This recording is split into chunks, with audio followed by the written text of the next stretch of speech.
Hello बच्चों, good evening. कैसे हैं आप लोग? तो स्वागत है आपका आपके YouTube channel Infinity Physics with Abhay में। मेरा नाम है अभय त्रिपाठी और हम लोग आज पढ़ने वाले हैं समर स्प्रिंग 2026 के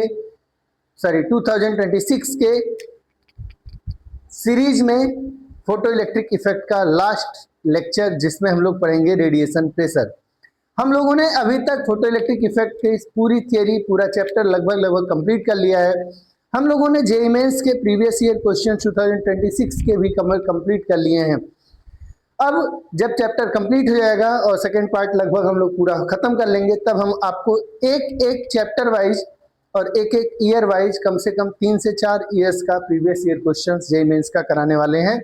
इसके लिए आप वीडियो को अभी ज़्यादा से ज़्यादा शेयर करें, ज़्यादा से ज़्यादा सब्सक्राइब करें और अपने दोस्तों को भी बताएं। बस इतना ही आपसे हम रिक्वेस्ट करना चाहते हैं। आज की जो हमारी क्लास है वो प्रॉपरली एक ऐसे टॉपिक पर होने वाली है जो आमतौर पे आपकी किताबों में भी नहीं मिलेगा, क्योंकि ये चीज़ आपके बोर्ड के पेपर में इन्वॉल्व नहीं है। एनसीईआरटी में भी रेडिएशन प्रेशर का कहीं जिक्र नहीं है और भी किताबें जो आप देखते हैं उनमें भी आमतौर पे जल्दी चीज़ें नहीं मिलेंगी। तो ये स्टार्ट करते हैं आज की क्लास, जिसमें हम लोग पढ़ने वाले हैं रेडिएशन प्रेशर यानी विकिरण दाब। क्या आप सोच सकते हैं कि बल्ब की लाइट जलाने से किसी चीज पर दबाव पड़ता हो? जैसे एग्जांपल के लिए कि क्या हम टार्च जला करके किसी चीज को पीछे ढकेल सकते हैं? जैसे हम पानी के प्रेशर से किसी चीज को पीछे ढकेलते हैं। जैसे हम पाइप का जो पानी है उससे जो पानी निकलता है, उस पानी की वजह से, उस पानी की धार की वजह से कोई चीज क्या हो जाती है? पीछे शिफ्ट होती है। क्यों? क्योंकि ये जो पानी की जो धार है, पानी की जो स्ट्रीम है, उस स्ट्रीम की वजह से एक फोर्स लगता है, एक प्रेशर लगता है किसी ऑब्जेक्ट पर। तो क्या सेम तरह का कोई प्रेशर, सेम तरह का कोई फोर्स लाइट द्वारा भी लगाया जा सकता है? अगर ये हमें समझना है और अगर होता है तो वो फोर्स या वो प्रेशर कितना होगा वही समझना है। तो ये देखते हैं कि सपोज करिए कि कोई ऐसे सरफेस है, ठीक? इस सरफेस का एरिया है, सरफेस एरिया है ए। यहां पे हम लोग फोटोनों का एक बीम डाल रहे हैं। फोटोनों का एक क्या डाल रहे हैं? बीम ऑफ फोटॉन्स डाल रहे हैं, लाइट डाल रहे हैं। लाइट हम लोग जानते हैं कि छोटे छोटे पार्टिकल्स से बना होता है, जिन्हें हम क्या बोलते हैं? फोटॉन बोलते हैं। एक फोटॉन के पास एनर्जी होती है और हर फोटॉन के पास कुछ ना कुछ मूविंग मास होता है और हर फोटॉन के पास होता है मोमेंटम। तो जब फोटॉन के पास मोमेंटम होता है तो निश्चित रूप से जो फोटॉन है वो जब किसी चीज पर इंटरेक्ट करेगा, किसी चीज पे हिट करेगा, तो दो पॉसिबिलिटी होगी। या तो फोटॉन एब्जॉर्ब हो जाएगा या तो फोटॉन रिफ्लेक्ट हो जाएगा, या तो फोटॉन एब्जॉर्ब हो जाएगा या तो फोटॉन रिफ्लेक्ट हो जाएगा। अगर फोटॉन एब्जॉर्ब हो गया तो फोटॉन की जो इनिशियल मोमेंटम है वो मोमेंटम जीरो हो जाएगी और वो मोमेंटम ट्रांसफर हो जाएगा उस बॉडी को, उस ऑब्जेक्ट को जिस पर फोटॉन पड़ा है। और अगर फोटॉन रिफ्लेक्ट हो रहा है तो फोटॉन का जो मोमेंटम है उसकी डायरेक्शन चेंज हो जाएगी और सेम मोमेंटम से फोटॉन वापस से उस मीडियम में रिटर्न हो जाएगा, जैसा कि रिफ्लेक्शन में होता है। तो दोनों ही स्थिति में फोटॉन का मोमेंटम चेंज होगा और ये मोमेंटम चेंज हो इसलिए रहा है क्योंकि फोटॉन इस सरफेस से इंटरैक्ट कर रहा है। तो अगर हम न्यूटन के सेकंड लॉ को ध्यान दें और थर्ड लॉ को ध्यान दें तो हम पाते हैं कि फोटॉन का चेंज इन मोमेंटम क्यों हो रहा है? Due to the force exerted by the surface on the photon. Clear है? और न्यूटन के थर्ड लॉ से हम लोग जानते हैं कि अगर सरफेस फोटॉन पर फोर्स लगा रहा है तो निश्चित रूप से फोटॉन सरफेस पर भी फोर्स अप्लाई कर रहा होगा। ठीक है? क्लियर है? तो इस वजह से फोटॉन के ऊपर एक फोर्स लगेगा और अगर फोटॉन के ऊपर फोर्स लग रहा है तो निश्चित है कि फोटॉन भी सरफेस के ऊपर फोर्स लगा रहा होगा और वही फोर्स डिवाइडेड बाय एरिया कर देंगे तो हमें क्या मिलेगा? प्रेशर मिलेगा। और ये प्रेशर क्योंकि रेडिएशन की वजह से लग रहा है, that is why it is called radiation pressure. तो कॉन्सेप्ट सिंपल है। कॉन्सेप्ट क्या है? उसको पहले समझ लेते हैं। तो लिखेंगे when photon strikes any surface, strikes any surface, तो क्या होगा, it may be reflected और absorbed, या तो वो रिफ्लेक्ट होगा या तो वो क्या होगा बेटा, एब्जॉर्ब होगा। क्लियर हुआ, बात समझ में आई। हर फोटॉन के पास क्या होगा, मोमेंटम होता है। Each photon has momentum, each photon has momentum होता है ना, एंड काइनेटिक एनर्जी, और हर फोटॉन के पास क्या होता है, काइनेटिक एनर्जी होती है। क्लियर हुआ। तो in the process of reflection और in the process of absorption there will be a change in momentum of the photon. तो in this process there will be change in momentum of photon, और क्योंकि momentum change हो रहा है, उसका संवेग परिवर्तन हो रहा है फोटॉन का, तो निश्चित रूप से मोमेंटम यानी संवेग के परिवर्तन होने की वजह से फोटॉन पर क्या लग रहा होगा, photon is experiencing force due to the surface, ठीक, क्योंकि तभी उसका मोमेंटम चेंज हो रहा होगा।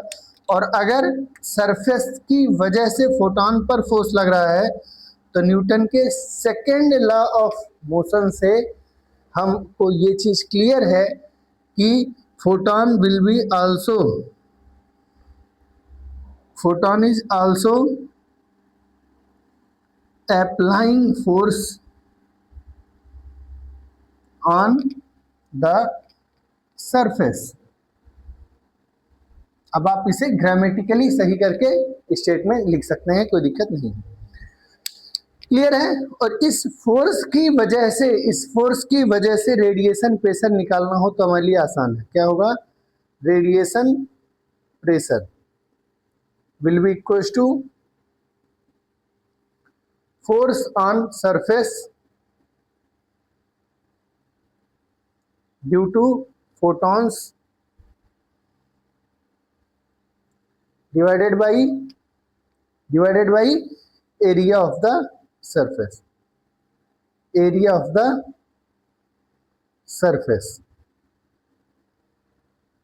क्लियर हुआ। तो कुल मिला के रेडिएशन प्रेशर का फॉर्मूला क्या आया, force on surface due to photons divided by area of the surface. और फोर्स कैसे निकालते हैं, तो हम लोग न्यूटन के सेकेंड लॉ से जानते हैं। फोर्स इज इक्वल टू होता है चेंज इन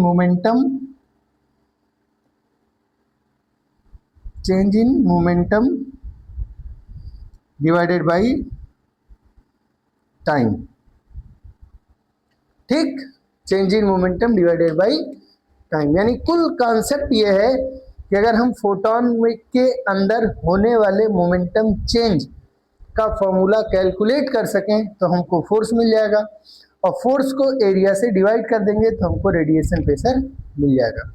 ये इसकी थियरी है, ये इसका कॉन्सेप्ट है रेडिएशन प्रेशर का। रेडिएशन प्रेशर क्यों आया, कहाँ से आया, कैसे आया, ये इसका क्या है, कॉन्सेप्ट है। क्लियर है। एक बार आप इस चीज को समझ पा रहे हैं तो निश्चित रूप से फॉर्मूला आपके लिए कोई बहुत बड़ा टास्क नहीं होगा। पहले इसका स्क्रीनशॉट ले लिए, फिर आगे बढ़ते।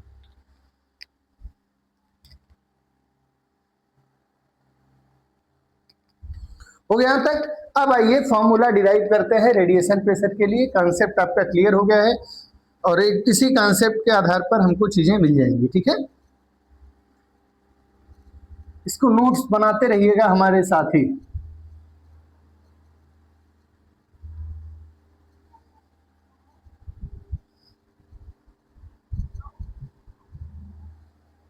क्लियर है? तो ये समझते हैं, देखिए ध्यान से। मान लो कि एक सरफेस है ऐसे, इस सरफेस पर फोटोन पड़ रहा है।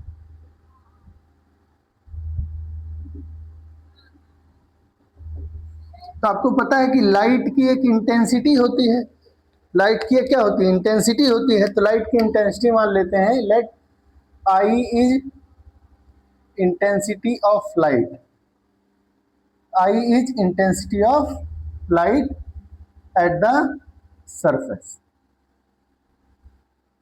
ठीक, एनर्जी ऑफ ईच फोटोन मान लेते हैं, एनर्जी ऑफ ईच फोटोन कितना होगा बाबू? ई बराबर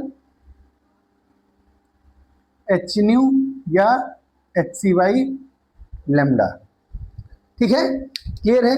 मोमेंटम ऑफ ईच फोटोन कितना होगा? Momentum of each photon,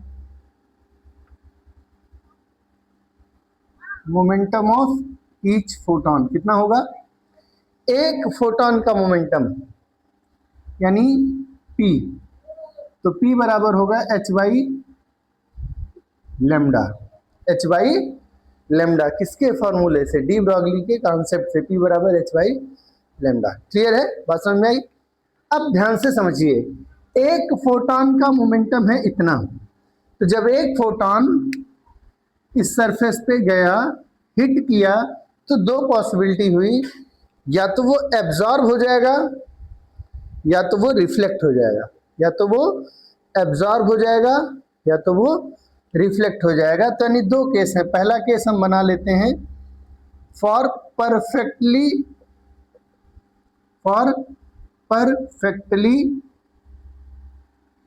absorbing surface, जैसे ब्लैक बॉडी। हम ये मान ले रहे हैं कि जितने भी फोटोन आते हैं वो सारे के सारे फोटोन क्या हो जा रहे हैं? परफेक्टली एब्जॉर्ब हो जा रहे हैं।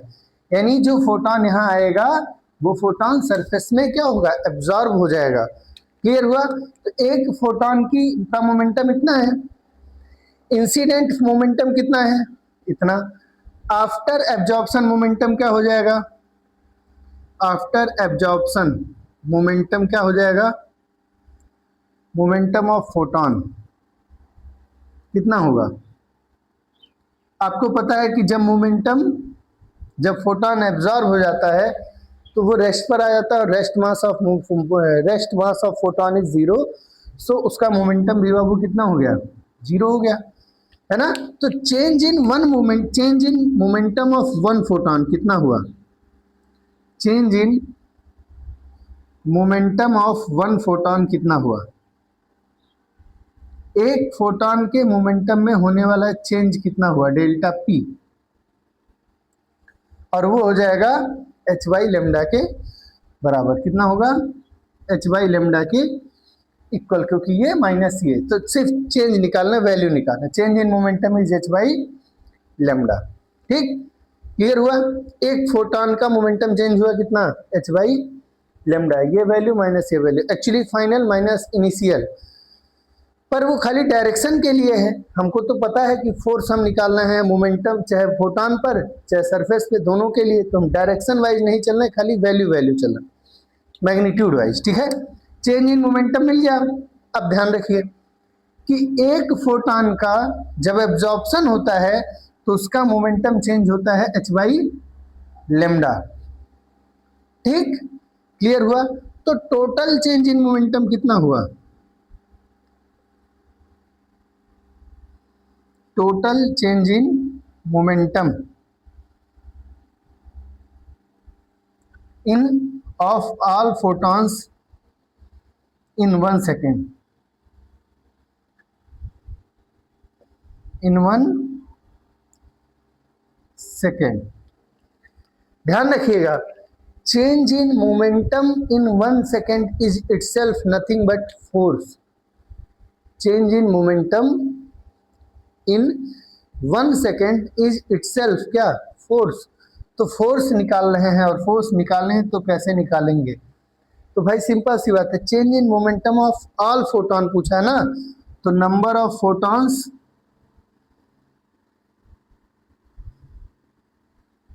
इन 1 सेकेंड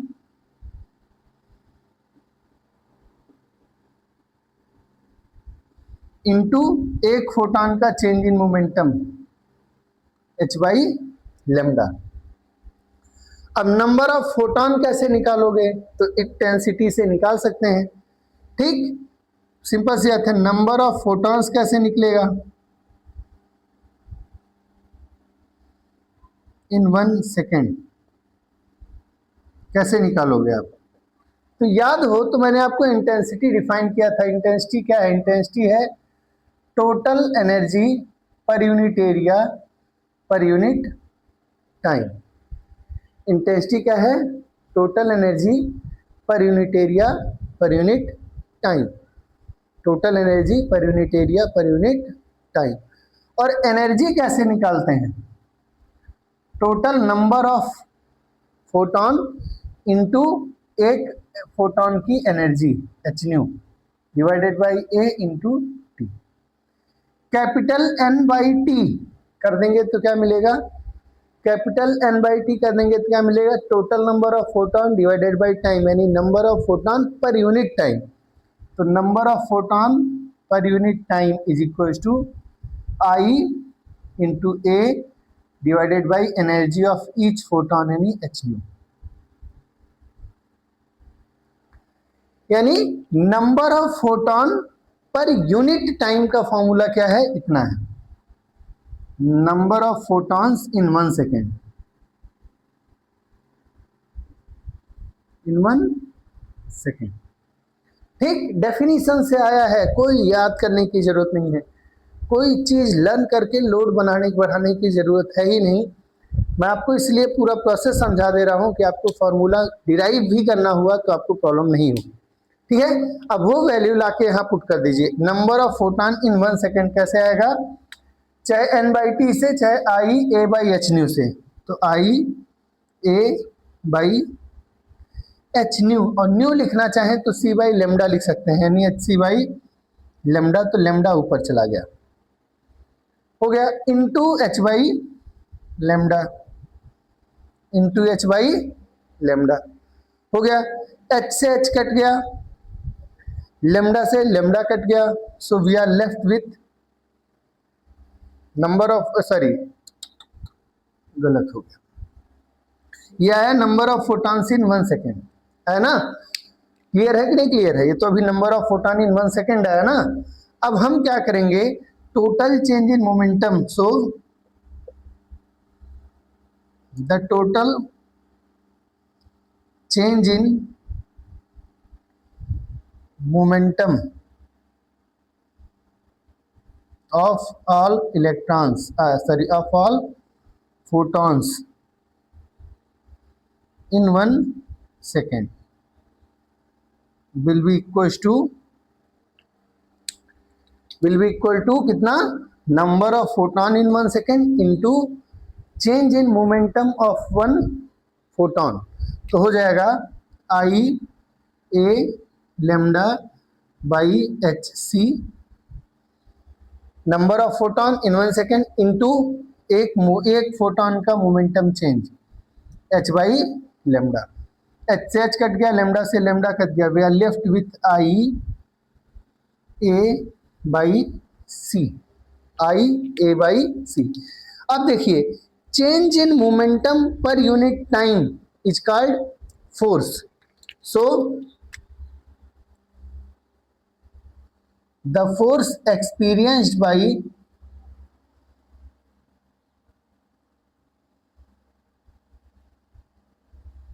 photons कितना हो गया, इंस्टेंटेनियस है ना, ये फोर्स एक्सपीरियंस्ड बाय फोटॉन्स कितना हो गया बेटा, आई A by C, I A by सी। और रेडिएशन प्रेशर क्या होगा, force divided by area, radiation pressure क्या होगा, force divided by area. So radiation pressure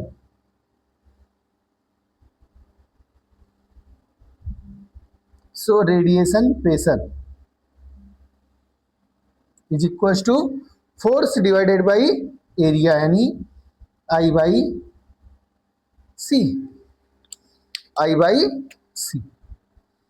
ये हो गया formula derivation for perfectly absorbing surface I by C. So radiation pressure exerted by a beam of light on any surface is given by I by C, where I is the intensity of light, C is the speed of light. I क्या है?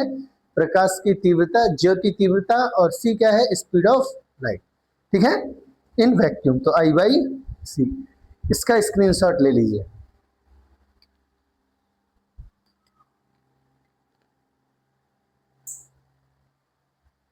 हो गया सभी का? हो गया सभी का? अब देखिए ध्यान से, इसको मैं मिटा दे रहा हूं. ये जो सरफेस था वो कैसा था? Perfectly absorbing surface. ऐसा भी तो हो सकता है कि आपका जो सरफेस वो परफेक्टली एब्जॉर्बिंग ना हो के कैसा हो? परफेक्टली रिफ्लेक्टिंग सरफेस हो. तो आपका केस 2 हो जाएगा. केस 2 कैसा होगा? केस 2, तो आपका केस 2 हो जाएगा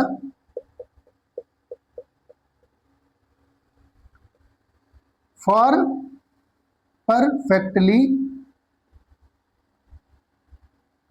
रिफ्लेक्टिंग सरफेस. कैसे surface? Reflecting surface. Perfectly reflecting यानी कि हर फोटॉन क्या हो रहा है? रिफ्लेक्ट हो जा रहा है. हर फोटॉन क्या हो जा रहा है? रिफ्लेक्ट हो रहा है. तो वही मान लीजिए कि एक सरफेस है, जितना भी फोटॉन आ रहा है वो फोटॉन क्या हो जा रहा है? रिफ्लेक्ट हो जा रहा है. वो फोटॉन क्या हो जा रहा है? रिफ्लेक्ट हो रहा था. तो जाते समय एक फोटॉन की जो मोमेंटम होगा एच बाई लेमडा, और आते समय जो एक मोमेंटम होगा वो होगा एच बाई लेमडा. लेकिन अगर ये डायरेक्शन पॉजिटिव लोगे तो ये डायरेक्शन कैसा होगा? निगेटिव होगा. क्यों? क्योंकि मोमेंटम वेक्टर क्वांटिटी है. मोमेंटम कैसी क्वांटिटी है? वेक्टर क्वांटिटी है. तो अगर इस हिसाब से देखें तो अभी तक पढ़े थे एब्जॉर्प्शन, तो अब पढ़ेंगे रिफ्लेक्शन. तो after reflection momentum of photon कितना हो जाएगा? मोमेंटम ऑफ फोटॉन हो जाएगा माइनस एच बाई लेमडा के. क्योंकि जाते समय अगर पॉजिटिव मोमेंटम है तो आते समय ऑब्वियस सी बात है मोमेंटम क्या हो जाएगा? निगेटिव हो जाएगा. ठीक. तो total change in momentum of one photon, obvious सी बात है कि गया एच बाई लेमडा पॉजिटिव, आया एच बाई लेमडा निगेटिव, तो 2 गुना चेंज हुआ ना. -4 और +4 के बीच में 8 का अंतर है. तो चेंज आपका कितना हो गया? 2h by lambda. 2h by lambda. Clear है? So total change in momentum of all photons in 1 second कैसे आएगा?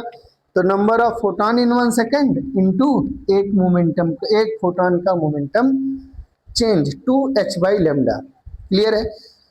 नंबर ऑफ फोटॉन्स तो वही रहेंगे इंटेंसिटी के हिसाब से. So total change in momentum of all photon in 1 second, तो जहां h बाई लेमडा था वहां 2h बाई लेमडा हो जाएगा. तो h और लेमडा कैंसिल होगा तो 2i बाई ए हो जाएगा, 2i a बाई सी हो जाएगा.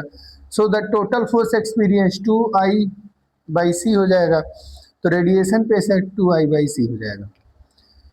क्लियर है? तो for perfectly absorbing surface radiation pressure is I by C, and for perfectly reflecting surface radiation pressure is 2i by C. Clear है?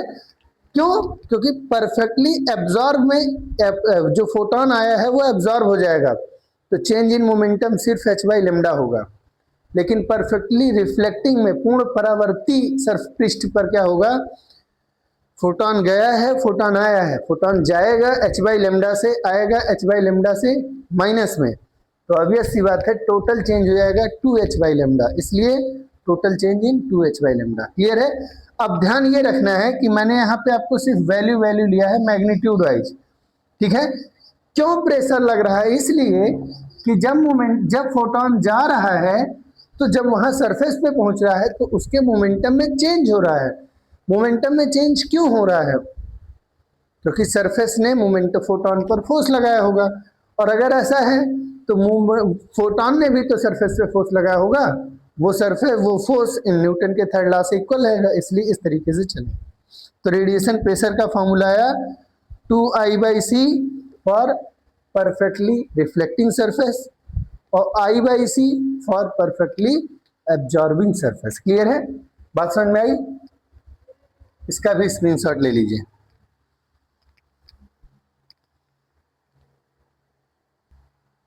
हो गया सबका?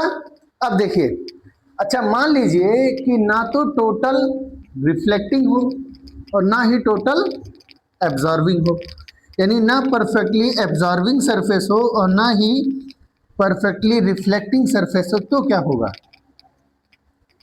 ना ही परफेक्टली एब्जॉर्बिंग सरफेस हो और ना ही परफेक्टली रिफ्लेक्टिंग सरफेस हो, तब क्या होगा? तो एक केस और ले सकते हैं, तीसरा case.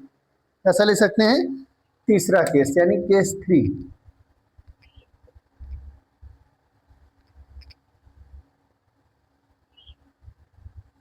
If the reflection coefficient is R, reflection coefficient is R, यानी जितना हिस्सा हम लाइट का अलॉट कर रहे हैं, इंसिडेंट कर रहे हैं, फोटॉन जितने फोटॉन्स पढ़ रहे हैं, जितने फोटॉन पढ़ रहे हैं उसका R भाग, यानी जैसे 1/2, 1/3, 0.5, 0.3, 0.6 है ना, कुछ पोर्शन 70%, 80%, तो जो वो है परसेंटेज वाला रेशियो R, उतना हिस्सा रिफ्लेक्ट हो रहा है, बाकी एब्जॉर्ब हो जा रहा है। ठीक, तो अगर हमको ये पता हो कि रिफ्लेक्शन कोफिशिएंट R है, तब क्या होगा? तो सिंपल सी बात है, जाते समय मोमेंटम का, फोटॉन का मोमेंटम होगा h/λ, आते समय जो उसका रिफ्लेक्शन वाला कोफिशिएंट है वो कितना है? RH/λ। ठीक, तो टोटल चेंज इन मोमेंटम कितना हुआ? टोटल चेंज इन मोमेंटम हुआ h/λ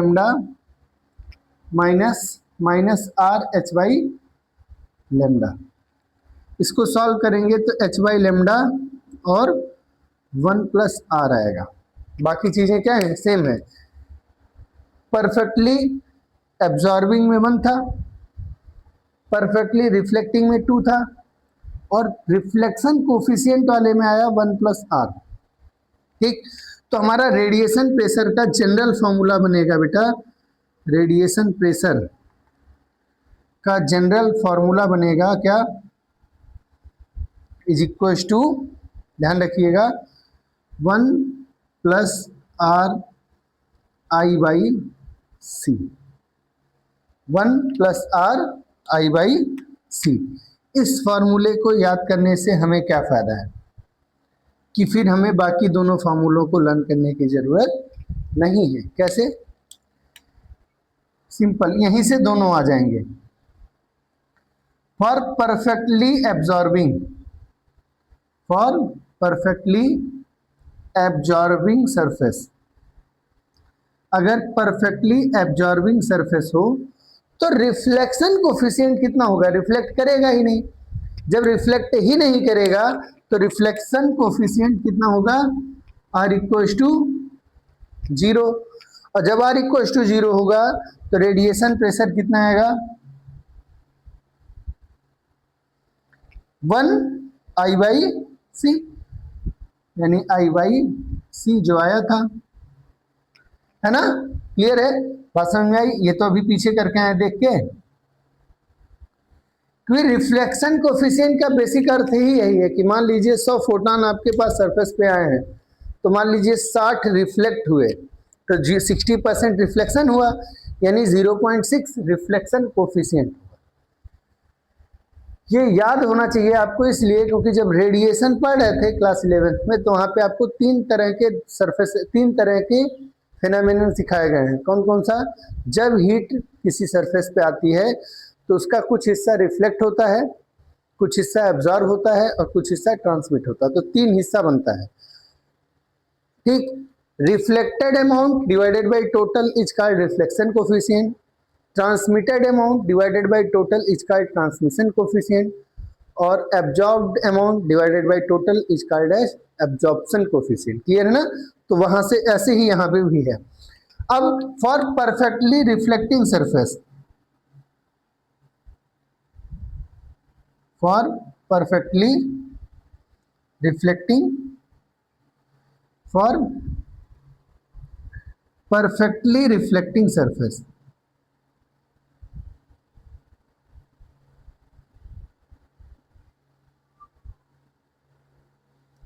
परफेक्टली रिफ्लेक्टिंग सरफेस है। कैसा सरफेस है? परफेक्टली रिफ्लेक्टिंग है। इसका मतलब क्या कि जितना भी हिस्सा लाइट का पड़ा है उन सबको वो क्या कर दे रहा है? रिफ्लेक्ट कर दे रहा है। तो आर की वैल्यू ऐसे केस में ऑब्वियसली कितना होगा? 1 होगा। और अगर आर की वैल्यू 1 होगा तो radiation pressure will be equal to 1 + 1 यानी 2, 2y/c।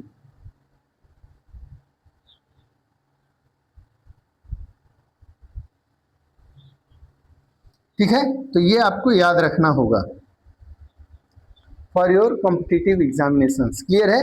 ठीक है, इसका एक स्क्रीनशॉट ले लीजिए। कंप्लीट हो गया ये टॉपिक। ठीक, अब आइए हम लोग करते हैं सवाल।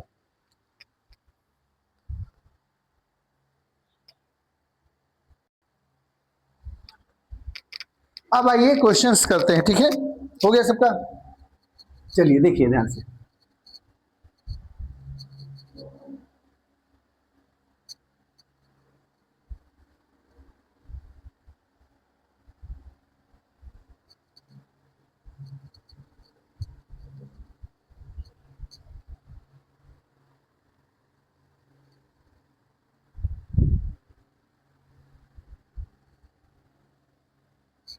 ठीक, अब आइए क्वेश्चन करते हैं। सबसे पहले हम लोग के पास एक क्वेश्चन है जे मेंस 2025 का 3 अप्रैल शिफ्ट 1 का।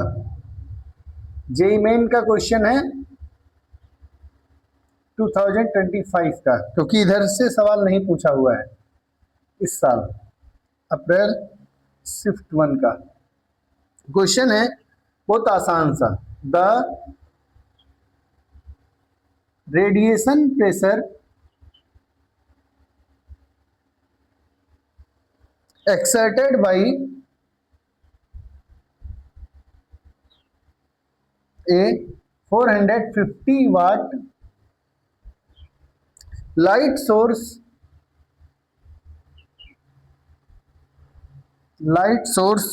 on a perfectly reflecting surface, perfectly reflecting surface placed at 2 meter away from it is. Options are 1.5 into 10 power minus 8 Pascal, 6 into 10 power minus 8 Pascal, 3 into 10 power minus 8 Pascal और 0। A, B, C, D।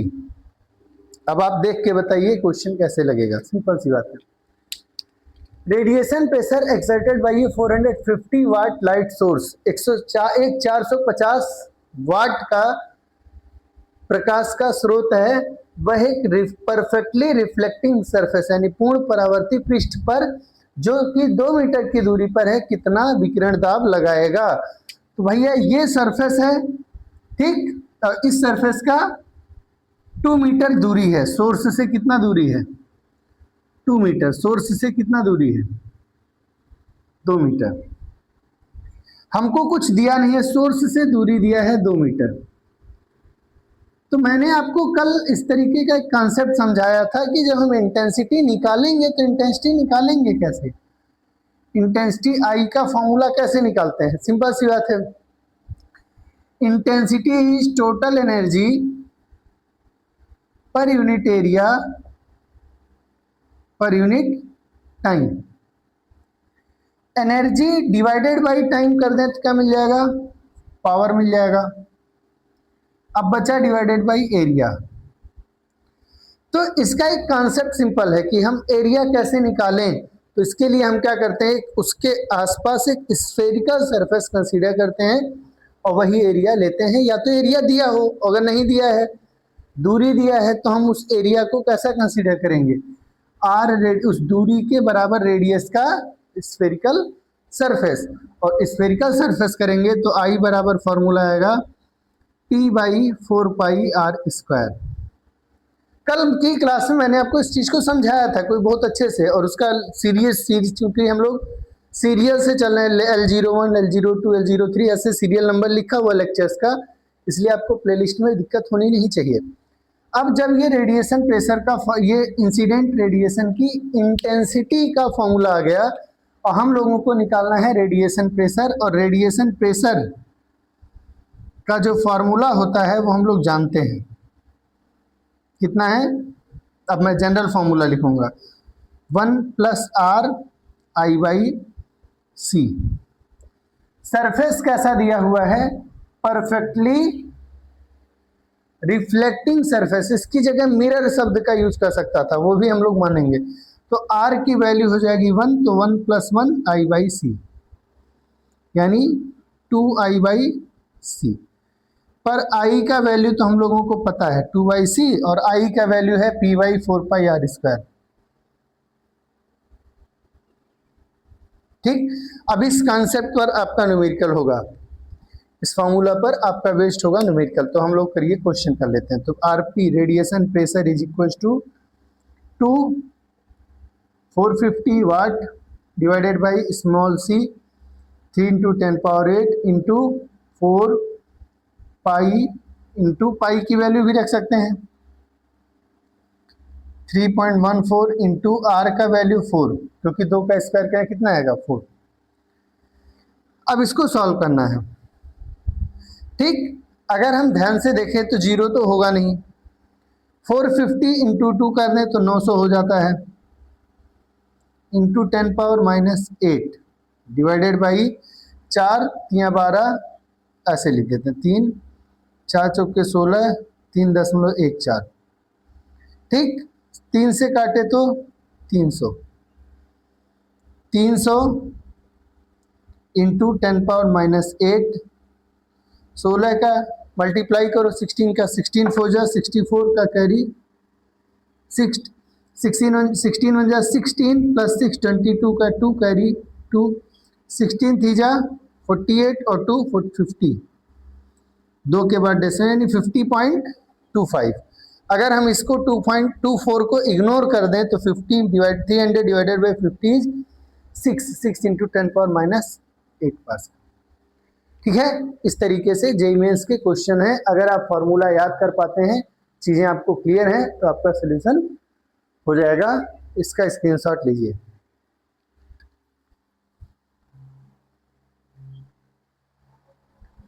हो गया सबका?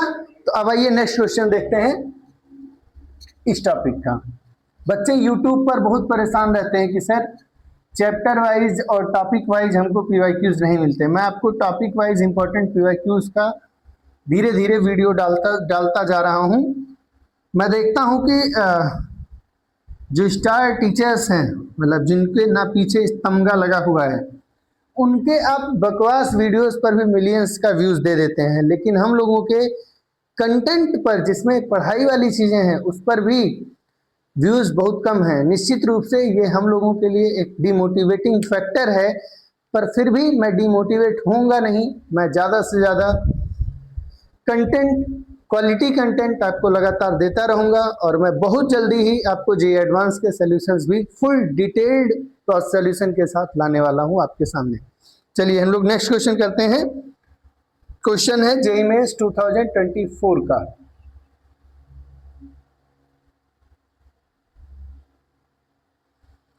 आठ अप्रैल का, shift 1। ठीक, इसमें हम question कर रहे हैं average force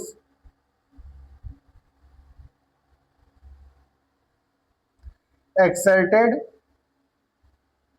on a non reflecting surface, on a non reflecting surface at normal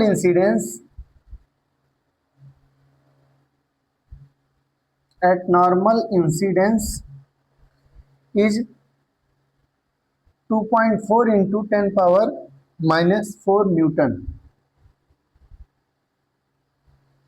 ठीक, if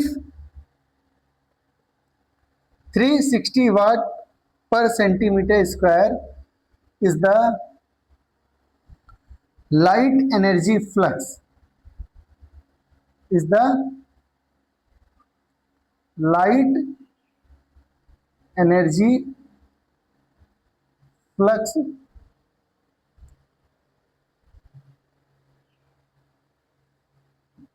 during span of 1 hour 30 minutes, then the area of the surface is,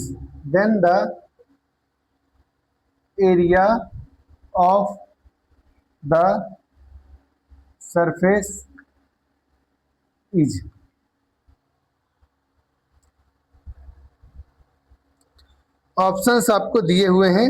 पहला 20 मीटर स्क्वायर, दूसरा 0.2 metre square, तीसरा 0.1 metre square और चौथा 0.02 metre square.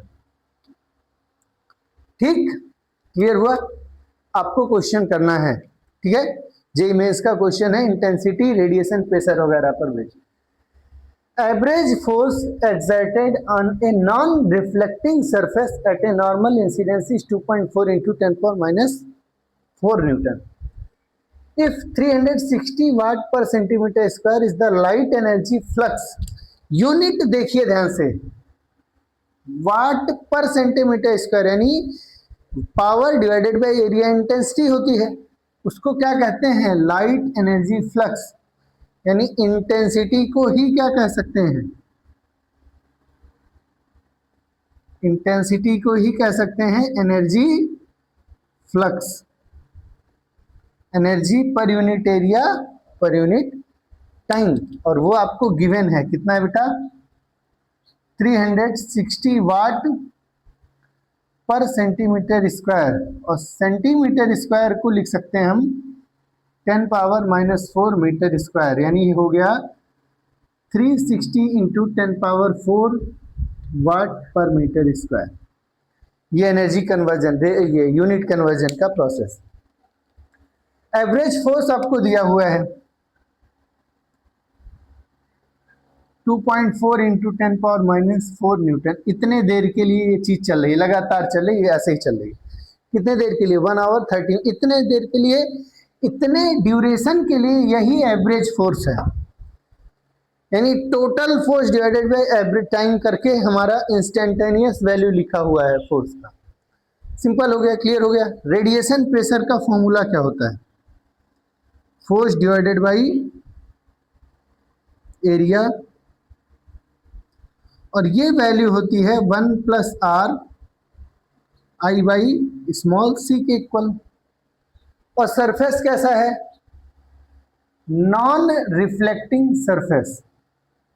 कैसा है? Non reflecting surface. तो भैया आर की वैल्यू क्या हो गई? 0। आर की वैल्यू 0 हो गई, तो फोर्स डिवाइडेड बाय एरिया बराबर आया आई बाई सी। अब मुझे एफ दिया है, आई दिया है, सी हम जानते हैं, ए निकालना है, तो ए बराबर हो गया F into small C divided by I. तो ये आपका फॉर्मूला पकड़िए, पहले हो गया। अब आप वैल्यू रख दीजिए, तो A equals to F into small C divided by I. F की value 2.4 into 10 power minus 4, 2.4 into 10 power minus 4। C की value 3 into 10 power 8 divided by intensity of light की वैल्यू 360 इंटू 10 पावर 4, यानी कि 3.6 into 10 to the power 6। Decimal को यहाँ से ले गए 2 डिजिट, तो 2 पावर और पॉजिटिव में बढ़ गया है ना, 10 पावर 6। अब इसको सॉल्व करिएगा। इसको सॉल्व करेंगे तो लिख सकते हैं 24/36 डेसिमल सॉल्व हो गया, इंटू 3 इंटू 10 पावर 8 और 6 सॉल्व हुआ 2 2 2 और 10 पावर -2 तो -2 हो गया ना। क्लियर है। अब इसको सॉल्व कर लीजिए। 12 2 जा 12 3 जा 3 3 कट गया तो 2 इंटू 10 पावर -2 एरिया है तो मीटर स्क्वायर यूनिट होगा, यानी 0.02 मीटर स्क्वायर। ठीक है, इस तरीके से आपका आंसर हो गया डी। कोई दिक्कत, कोई प्रॉब्लम? इस तरीके के क्वेश्चंस आपके पेपर में आए हुए हैं, बोर्ड पेपर में आए हुए हैं। कोई दिक्कत है? चलिए इसका स्क्रीनशॉट ले लीजिए।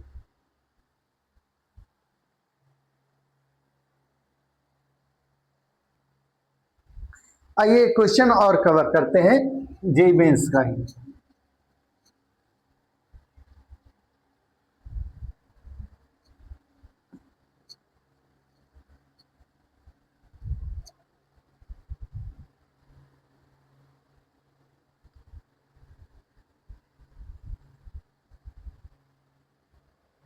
ठीक है, क्वेश्चन है जेईई मेंस 2024 का।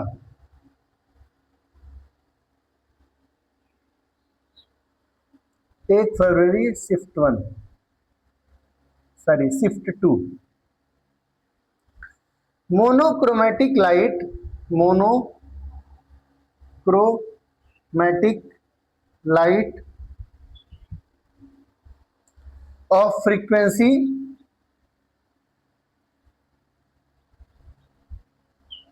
6 into 10 power 14 hertz is produced by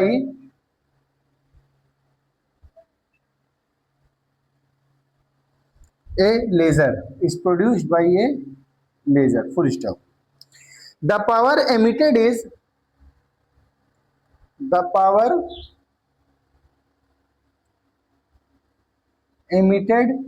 is 2 into 10 power -3 volt. 2 into 10 power -3 volt. How many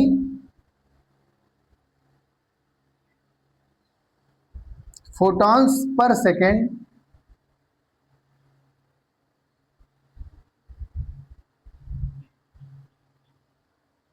on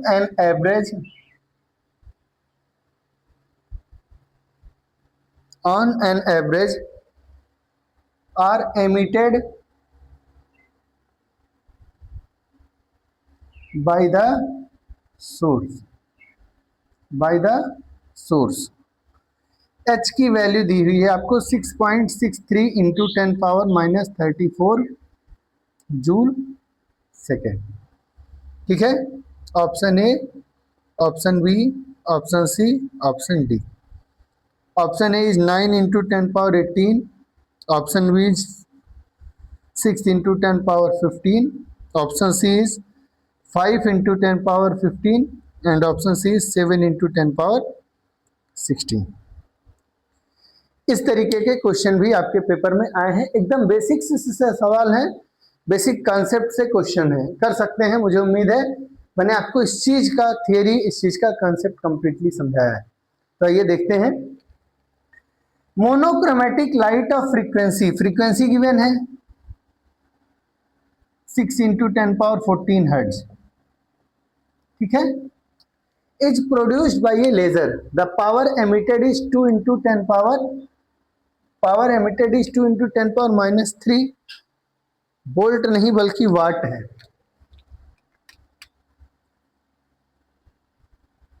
मेरा लिखने में गलत हो गया। ठीक है, how many photons per second on an average are emitted by source. अब आपके पास पावर की वैल्यू भी गिवन है। पावर कितना दिया है? 2 इंटू 10 पावर -3 वाट। हमसे पूछा how many photons per second, how many photons per second, यानी number of photon per unit time, यानी स्मॉल एन निकालना है, capital N by T. Clear है? मैंने आपको बताया था कि total energy emitted in T second कितना होगा, तो वो होगा पावर इंटू टाइम, होगा ना। एक फोटॉन की एनर्जी होती है एच न्यू, तो टोटल नंबर ऑफ फोटॉन हो जाएंगे एन बराबर एन इंटू एच न्यू बराबर पावर इंटू टाइम। हमको पर सेकेंड चाहिए, तो capital N by small T divided by T by H nu. ये आपका फॉर्मूला है for photons emitted per second, photons emitted per second का। ठीक, अब सबकी वैल्यू रख दीजिए। तो पावर की वैल्यू दिया हुआ है 2 इंटू 10⁻³ H is 6.63 इंटू 10⁻34 और न्यू गिवन है 6 इंटू 10⁻14 हर्ट्ज, है ना, 6 इंटू 10⁻14 हर्ट्ज।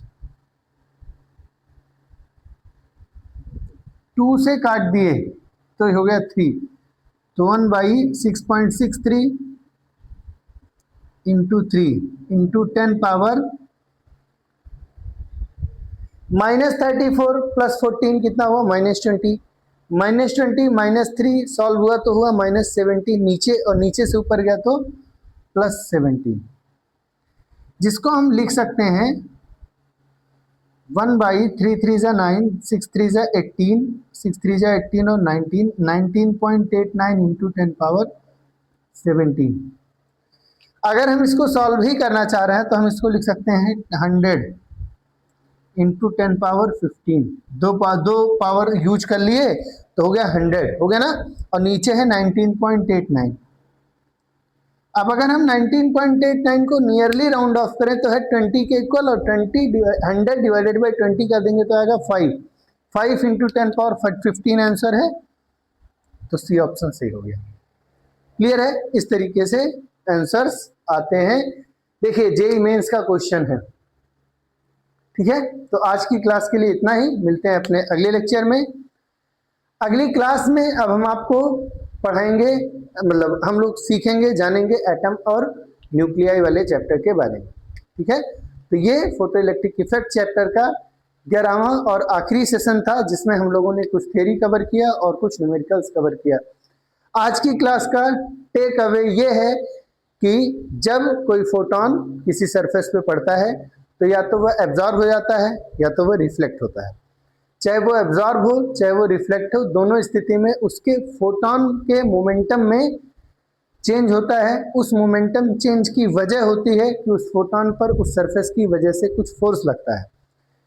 न्यूटन के थर्ड लॉ के अकॉर्डिंग सोचें तो इसका अर्थ यह भी हुआ कि फोटोन ने उस सरफेस के ऊपर कुछ फोर्स अप्लाई किया है, और वह फोर्स डिवाइडेड बाय एरिया कर देते हैं तो रेडिएशन आता है, रेडिएशन प्रेशर आता है। और रेडिएशन प्रेशर का फॉर्मूला है, radiation pressure is equal to 1 plus R bracket में और divided by into I by C, जहां आई इंटेंसिटी ऑफ लाइट है, सी स्पीड ऑफ लाइट है और आर कोफिशिएंट ऑफ रिफ्लेक्शन है। अगर परफेक्टली एब्जॉर्बिंग सरफेस है तो उसके लिए कोफिशिएंट ऑफ रिफ्लेक्शन यानी स्मॉल आर की वैल्यू 0 होगी, तो रेडिएशन प्रेशर हो जाएगा आई बाई सी, ठीक। और अगर सरफेस परफेक्टली रिफ्लेक्टिंग है तो उसके लिए कोफिशिएंट ऑफ रिफ्लेक्शन की वैल्यू 1 हो जाएगी, और उस स्थिति में रेडिएशन प्रेशर का फॉर्मूला हो जाएगा 2I बाई सी। तो आज की क्लास के लिए बस इतना ही। हम लोगों ने 3 जेईई मेंस के क्वेश्चंस किए, 2026 के लगभग सभी क्वेश्चंस हम लोगों ने ठीक ठाक कंडीशंस में कवर कर लिए हैं।